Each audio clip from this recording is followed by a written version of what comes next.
부동산 시장이 워낙에 최근에 엄청난 변화들을 또 겪다 보니까 이제 그런 변화에 대한 여러 가지 얘기들이 많이 있었어요. 그리고 그런 상황에서 과연 이제 부동산이라는 거를 어떻게 대해야 하느냐, 어떻게 그런 부분에 대한 것들을 노후에 활용해야 하느냐, 이제 이런 부분들이 선택이 상당히 어려워졌습니다.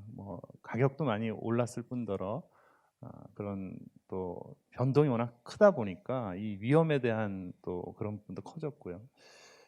근데 사실은 이제 이런 변화를 가장 극적으로 겪었던 나라가 일본이고, 지난 거의 한 30년 이 정도 기간 동안 굉장히 많은 변화가 있었습니다. 그래서 아마 일본이 지금 어떤 식으로 부동산이 이제 시장이 형성이 되고 거기서 사람들이 어떻게 그 부동산 자산에 대해서 대하고 있는지, 이런 부분들을 좀 한번 오늘 소개를 해드리고, 저희가 일본하고 똑같이 간다 이런 얘기들은 아니고요.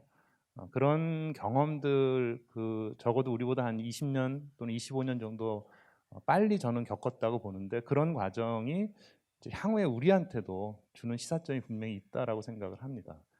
그런 의미에서 좀 말씀을 드리고자 하고요. 일본 부동산 시장의 변화에 대해서 좀 말씀을 드리면, 아시는 것처럼 이제 1990년에 일본 버블 붕괴가 있었습니다. 근데 이제 버블 붕괴가 있기 이전에 상당한 여러 가지 개발 계획들이 있었어요. 그래서 그 수도권 개조 계획이라든지 리조트법이라든지, 그래서 이 부동산에 엄청난 대출이 일어나고 이런 개발들이 이제 기업을 중심으로 이루어졌습니다. 그런데 이제 결국은 이게 이제 과도하게 가격도 많이 올랐고 대출도 너무 많아지고 이러니까 이제 결국 정부에서 대출 총량 규제라는 것을 실시하게 됩니다. 그게 대략 한 90년 정도에 시작이 됩니다. 그리고 이때 이제 정책 금리를 지금 이제 우리나라도 금리 같은 것들이 상당히 민감한데, 이 당시에 2%에서 6%로 3배를 올립니다. 그러니까 이제 이런 상황이 되다 보니까 갑자기 이제 폭락하는 상황들이 이제 벌어지게 됩니다. 그래서 91년 이후에 상당히 이제 큰 폭락이 발생을 하게 됩니다.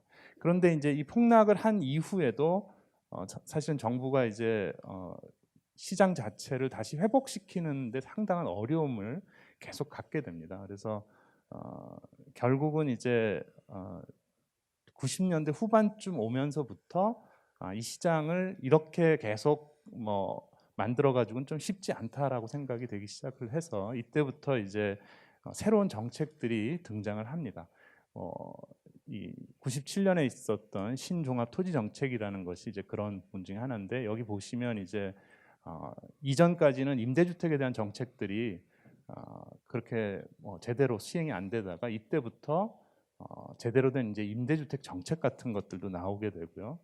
또 이 이전에 유동화 제도가 거의 없었는데 이제 유동화 제도 같은 것들, 그러니까 리츠라든지 부동산 펀드라든지 이런 게 이제 시작이 됩니다. 그래서 보시면은 이제 가격이 토지 같은 경우 완전히 한 80% 정도 가격이 떨어졌고, 주택 같은 경우도 상당한 가격 하락을 겪게 됩니다. 그리고 이제 이 이후의 상황을 보면 한 10년 정도 지나면서 이제 2000년대 이후에는 약간 회복되는 추세를 또 보입니다. 물론 이제 과거처럼 가격이 오르지 않기 때문에 거의 이제 약간의 회복세를 보이고, 그 상태에서 이제 지금 현재 좀 안정적인 시장 구조를 갖게 되는. 그래서 여기 지금 도쿄 같은 경우에 현재 평균적인 그 주택 가격은 한 6천만 엔 정도 합니다. 그러니까 우리나라 돈으로 하면 6억 정도 되니까, 지금 서울이 한 7억 정도 된다고 하잖아요. 그러니까 거의 이제 우리 지금 가격 수준하고 거의 유사한 정도의 그런 주택 가격을 보이고 있습니다.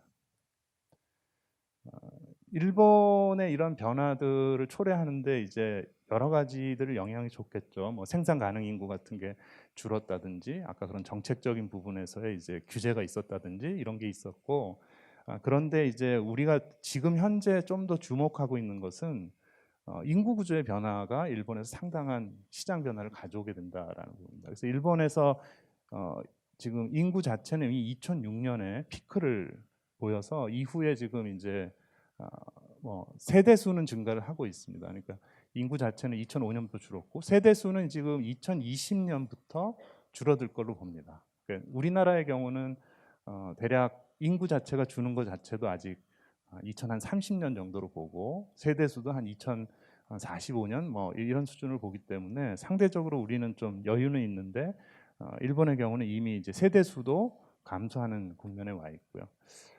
결정적으로 이제 일본에서 임대주택에 대한 그 관심이나 시장이 달라진 것은 대략 절대 인구가 줄어들었던 2005년 경에 그 세대 구성상에서 보면 1인 가구가 자녀를 가진 부부 가구 세대 수보다 많아지는 상황이 벌어집니다. 아직 우리는 거기까지 안 갔는데 일본은 이게 대략 2005년 6년이 되면 1인 가구가 그러니까 가장 대세가 되는 가구가 됩니다. 그래서 이 시점을 지난 이후 절대 인구도 줄고 1인 가구는 크게 늘고 이 이후에 일본 시장은 그러니까 분양 시장 중심이 아니라 임대 시장 중심으로 시장 자체가 변화하는 이제 이런 결과를 가져옵니다.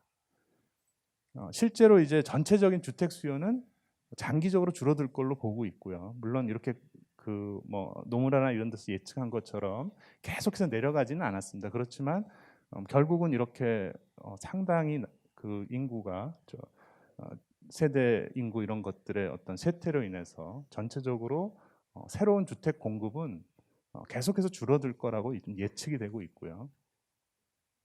그래서 실제로 보더라도 최대로 많았을 때 한 연간 160만 정도, 우리나라가 지금 뭐 가장 많을 때 한 70, 한 5, 6만 이 정도니까 한 절반 정도 우리가 이제 되는 건데 160만에서 시작해서 계속해서 이제 줄어들고 있는 과정들. 그래서 가장 나빴을 때 2010년 전후에 한 80만 호까지도 떨어졌습니다. 그래서 다시 약간 회복했지만 전체적으로 보면은 계속해서 감소하고 있고요. 그런데 여기에 이제 특징 중에 하나는 임대주택 요 녹색으로 되어 있는 임대주택은 거의 줄지 않고 오히려 약간씩 늘어나고 있다는 겁니다. 그러니까 전체 세대 수가 급격히 주택 착공이 주는 거에 비해서 임대주택은 계속해서 유지하거나 조금씩 늘어나는 현상을 보이고요. 뭐 맨션도 이제 상당히 많이 줄어들었죠. 우리 이제 일본에서 말하는 맨션 이제 우리나라 아파트에 해당이 되는 것이고요. 그런데 전체적으로 보면 일본은 이제 맨션의 비중이 작기 때문에 이제 크게 시장에서 역할을 하지는 못합니다.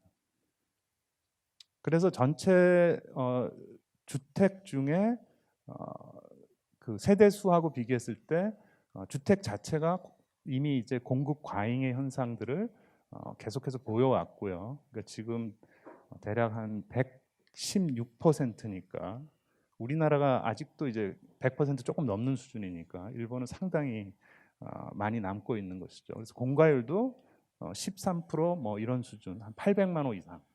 우리나라는 한 지금 한 7%, 뭐 한 100만 호 좀 넘는 수준이니까 우리는 아직은 이제 이 일본에 비해서는 이제 좀 그 공급이 좀 덜한 편이라고 할 수 있고요. 그리고 일본 시장의 또 특징 중에 하나는 기존 주택 거래량이 굉장히 적다는 겁니다. 그러니까 일본 주택들이 굉장히 노후화됐기 때문에 전체 거래량 중에 일본 주택의 기존 주택의 거래량이 한 12%, 13%밖에 안 됩니다. 우리나라 같으면 거의 이게 이제 60%, 70%가 넘어가는 기존 주택 자체가 아파트 위주로 돼 있기 때문에 굉장히 많은데 일본의 경우는 신축 주택 위주로 거래를 하기 때문에 기존 주택은 거의 거래가 되지 않습니다. 그다음에 뭐 리모델링 같은 경우도 다른 나라하고 비교했을 때 일본의 리모델링은 한 절반 정도, 그 정도 수준이고 물론 이제 최근에 조금씩 늘고는 있지만 전체적으로 보면 그 주택 투자에서 리모델링의 비중도 상대적으로 작은 편에 속하고요. 그래서 이제 일본은 이제 여러 가지 경험이 이제 좀 극단적으로 나타나는 나라라고 할 수가 있습니다. 그래서 첫 번째는 이제 가격이 3배 이상 폭등했다가 거의 이제 80%, 60% 이상 가격이 하락하는 경험을 이제 가지고 있고요.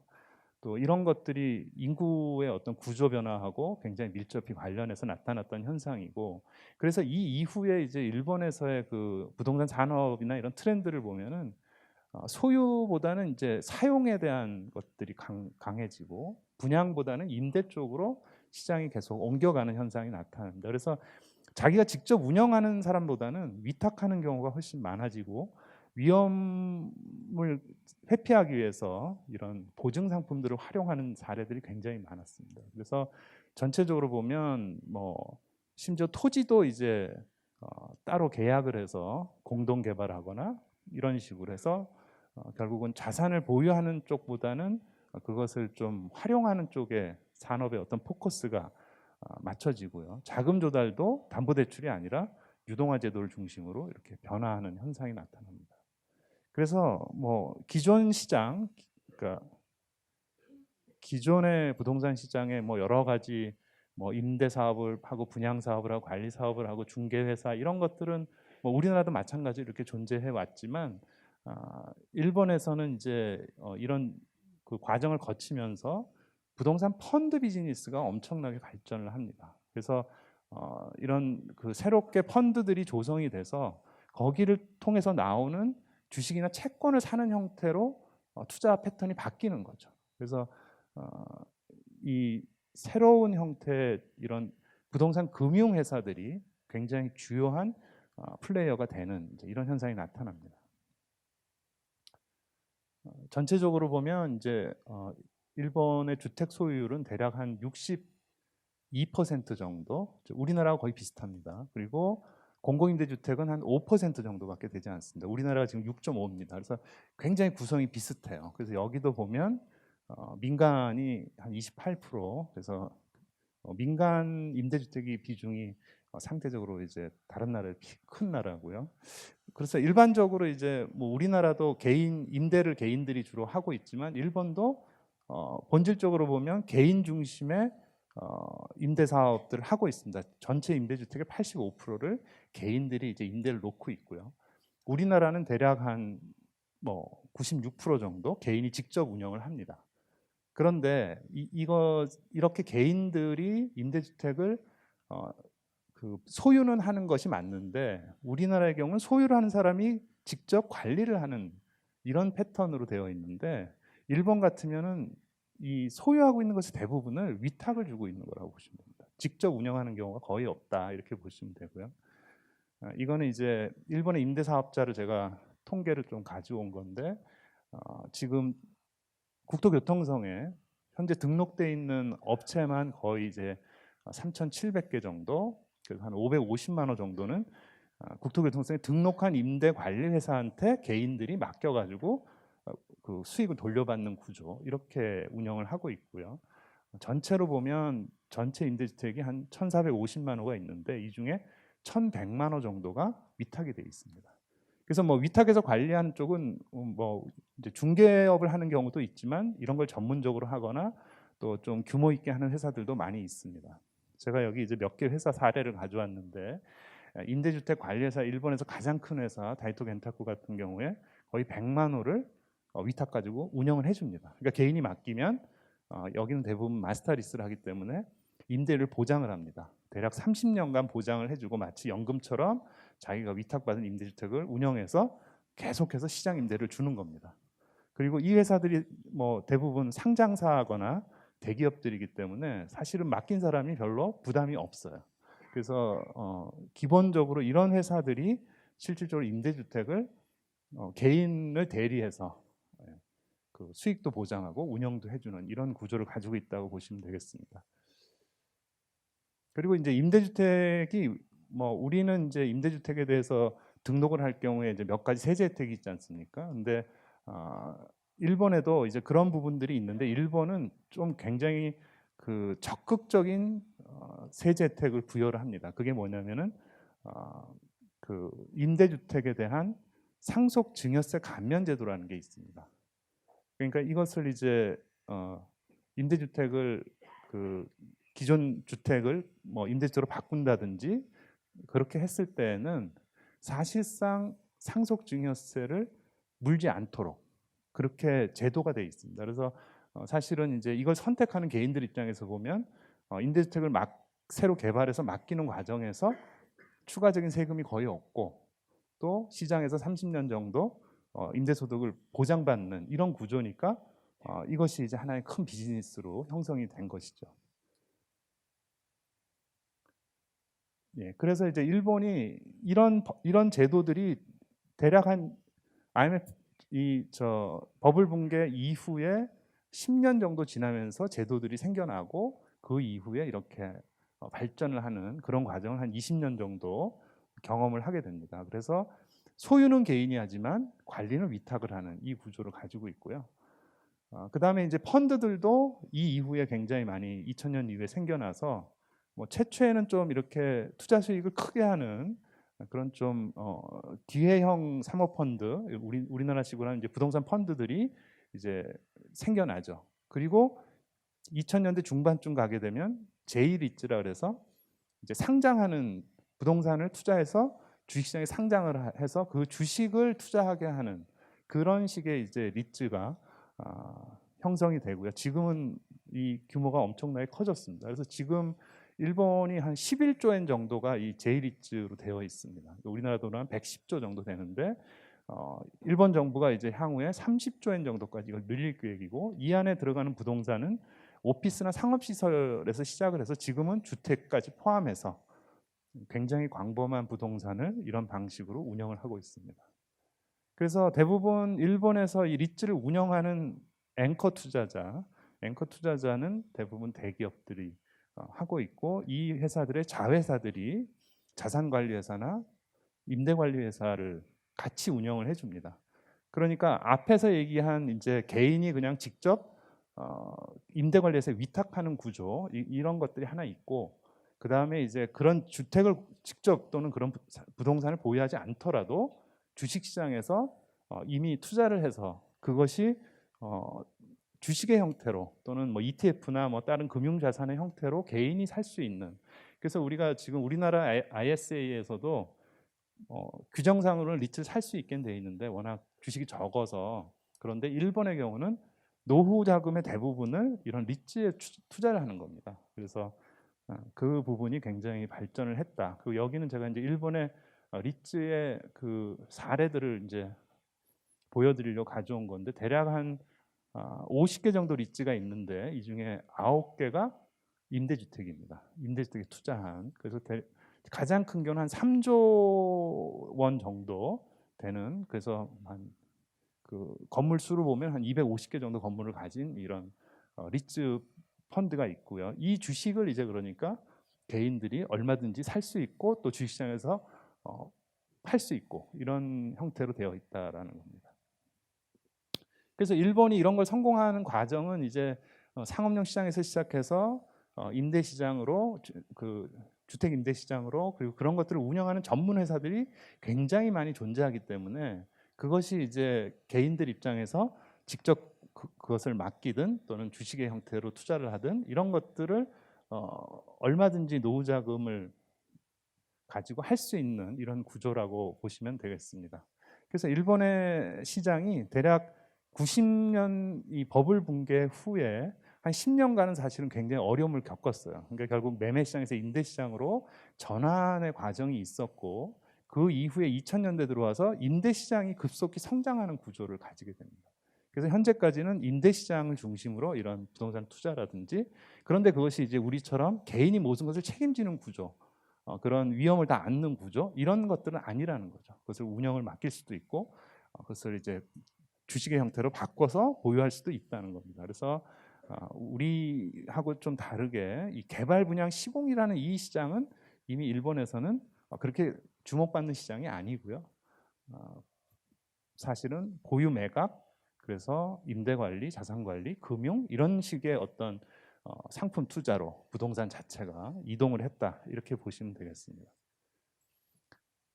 뭐 그러면 우리한테 이게 도대체 무슨 의미가 있겠냐라고 생각해 보면 물론 우리가 저는 동일하게 뭐 일본처럼 그렇게 큰 폭락이 발생한다는 이런 생각은 하지 않고 있습니다. 그럴 것 같지는 않고요. 다만 장기적으로 이제 지금처럼 막 엄청나게 뛰고 막 이런 현상이 지금도 사실은 굉장히 국지적인 현상이고요.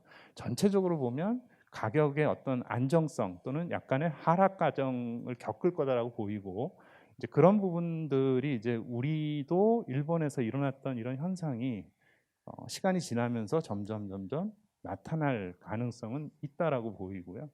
또 일본 시장은 이미 그래서 양적인 건설이라든지 이런 부분에 별로 관심이 없고요. 이 사람들은 이제 질적인 관리, 주택을 얼마나 좀 더 질을 올릴 것이냐. 그래서 리폼이나 이런 쪽에 이제 더 포커스를 두고 있고 이런 것들은 사실 우리도 이제부터는 좀 바꿔야 되는 부분이라고 생각이 됩니다.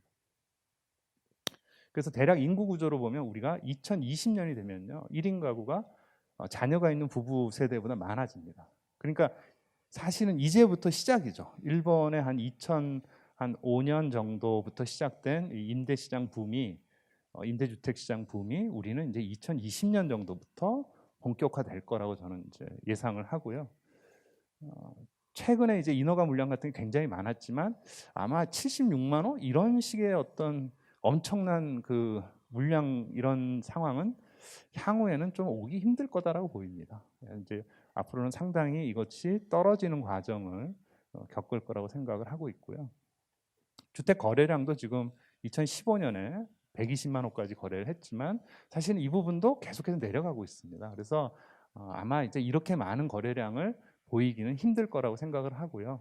다만 이제 우리나라는 아파트 중심이기 때문에 기존 주택을 거래하는 패턴 자체는 일본하고 달리 상당히 많다 이렇게 보시면 되겠습니다. 주택의 공가율은 일본에 비해서 아직 반 정도 수준이어서 아직은 그렇게 높진 않지만 아마 이제 누적되는 과정에서 결국은 공실률도 일본식으로 10%가 넘어가는 상황은 올 수 있다. 그러니까 이게 개인이 다 책임지기가 저는 굉장히 어려울 거라고 예상을 합니다.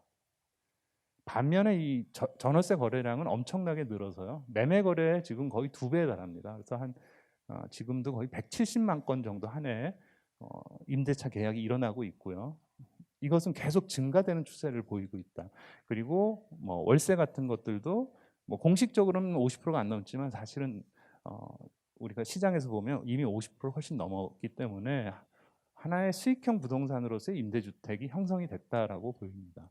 그리고 이런 그 주택이 그런데 우리나라에는 아직 제도권으로 들어가 있는 주택의 비중은 굉장히 낮아서 지금 한 뭐 2016년에 230만 호 정도인데 그래서 한 600만 호 정도가 그냥 개인이 개인 간 계약에서 본인이 책임지고 운영을 한다라고 하지만 사실 이건 운영을 한다라기보다는 가격이 오르기를 기다리고 있는 상태인 거죠. 사실 근데 그런 방식이 과연 이렇게 시장이 계속 변동하는 상황에서 장기적으로 안정적으로 갈 수 있느냐는 굉장히 퀘스천이 있기 때문에 저는 여전히 제도권에서 혜택을 주고 계속해서 임대주택이 좀 그런 관리할 수 있는 시스템에 자꾸 들어가야지 시장이 좀 더 안정적이고 장기적으로 갈 수 있다고 생각을 합니다.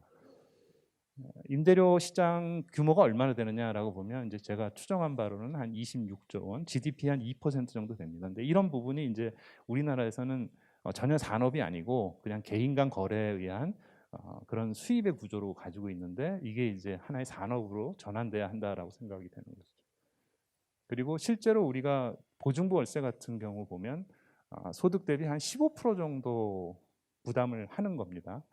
전세가 한 7%니까 전세보다 보증월세가 조금 더 부담을 하는 건 맞는데 최근의 경향으로 보면 한 15% 정도는 견딜 수 있는 수준이라고 보이고요. 실제로 일본이 한 15% 정도 됩니다. 현재 월세 그 자기 소득 대비로 보면요. 그래서 저는 뭐 어느 정도는 저희가 월세가 있는 구조로 바뀔 거다. 그래서 이제 지금 제도가 있긴 합니다. 주택 임대 관리를 일종의 마스터 리스라는 자기 관리형이라는 게 있고 또 그냥 위탁을 하는 이런 관리 회사들이 있는데 아직은 지금 뭐 그렇게 많은 물량을 임대하고 있지는 않습니다. 임대 관리하고 있는 물량 자체가 2016년에 한 2만 뭐 3천 이러니까 전체 물량에 비해서는 아주 미미한 상황입니다. 그렇지만 이런 부분은 이제 장기적으로 늘어날 수 있다고 보이고요.